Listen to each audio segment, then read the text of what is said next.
என் ரத்தத்தின் ரத்தமான உடன்பிறப்புகளே, ஏதோ ஒரு சந்தர்ப்பத்தில் ஒரு நேரத்தில் நமக்கு யாராவது ஒரு சிறிய உதவி செய்தால் அதை நாம் மறந்து விடாமல் அந்த உதவி செய்தவருக்கு நன்றி செலுத்திக் கொண்டே இருக்க வேண்டும் என்பதுதான் பண்பாடு, அதுதான் மனித நேயம். இயக்குனர் சிகரம் கே. பாலச்சந்தர் அவருடைய திரைப்படங்களில் தொடக்கத்திலேயே திருவள்ளுவரின் படத்தை வைத்து அகர முதல எழுத்தெல்லாம் ஆதிபகவன் முதற்றே உலகு என்று அந்த பாடலோடு படத்தை தொடங்குவார். அவர் ஒரு ஆசிரியராக இருந்ததால் திருவள்ளுவர் மீது பற்றுதல் கொண்டவராக இருந்தார். திருவள்ளுவர் சொன்ன அந்த குறள் வழியே நடக்கவும் நன்றியோடு இருக்கவும் கற்றுக்கொண்டவர் பாலச்சந்தர். என்னன்றி கொன்றார்க்கும் உய்வில்லாய், என்னன்றி கொன்றார்க்கும் உய்வில்லை.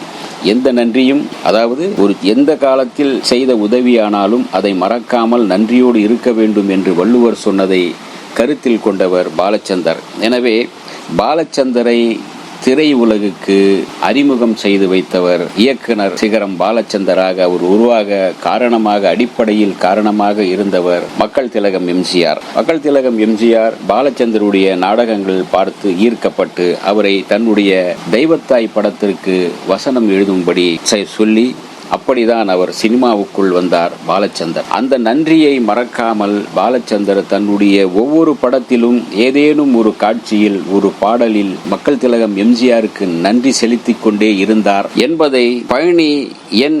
ராமகிருஷ்ணன், அதாவது புரட்சி தலைவரின் வெடிபிடித்த ரசிகர், புரட்சி தலைவரின் நேசர், பக்தர் இவர் கே. பாலச்சந்தர் எந்தெந்த படங்களில் எம்ஜிஆருக்கு விசுவாசமாக நன்றி செலுத்தினார் என்பதை அவர் சில பட்டியல் போட்டிருந்தார். அந்த பட்டியலை உங்களுக்கு தருகிறேன், இங்கே பாருங்கள். திரையுலகில் தன்னை அறிமுகப்படுத்திய எம்ஜிஆருக்கு தான் இயக்கிய பல படங்களில் தனது நன்றியை காணிக்கையாக்கி இருக்கின்றார் இயக்குனர் சிகரம் கே. பாலச்சந்தர். பூவா தலையா என்ற படத்தில் குதிரை வண்டிக்காரராக வரும் நாகேஷ் எம்ஜிஆர் படம் போட்ட பனியன் அணிந்திருப்பார். அவர் எம்ஜிஆர் படம் போட்ட பனியன் அணிந்த காட்சியை க்ளோஸ் அப்பில் காட்டுவார்கள். எதிர்நீச்சல் படத்தில் சினிமா பைத்தியமாக வரும் சவுகார் ஜானகி தனது வீட்டில் குடியிருந்த கோயில் படத்தின் காலண்டர் மாட்டி வைத்திருப்பார்.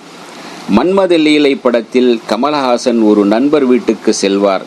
அந்த வீடு முழுவதும் எம்ஜிஆர் காலண்டர் மாட்டியிருக்கும். தில்லுமுல்லு படத்தில் தங்கங்களே தங்கங்களே மதுரை வீரன் சொல்வதை கேளுங்க என்று வேட்டைக்காரன் உடையில் ரஜினிகாந்த் எம்ஜிஆரை புகழ்ந்து பாட்டு பாடுவார். அப்போது இரட்டை இலையை குறிக்கும் வகையில் 2 விரல்களையும் ரஜினி காட்டியிருப்பார்.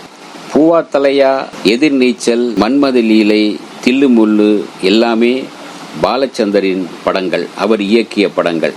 அதே போல பாலச்சந்தரின் இன்னொரு வெற்றி படம் 100க்கு 100. இந்த படத்தில் ஒரு கல்லூரி விழாவில் நிகழ்ச்சி நடக்கும். நாகேஷ் நிகழ்ச்சியில் 2 வேடங்களில் வருவார். அந்த பாடலில் நாரதராக வரும் நாகேஷ் மாணவராக வரும் நாகேஷிடம் பல கேள்விகள் கேட்பார். அதில் ஒரு கேள்வி, பரம்புமலை பாரியை போல் யாராவது உண்டா, இங்கு உண்டா என்று பாடல் வரியில் கேள்வி கேட்பார்.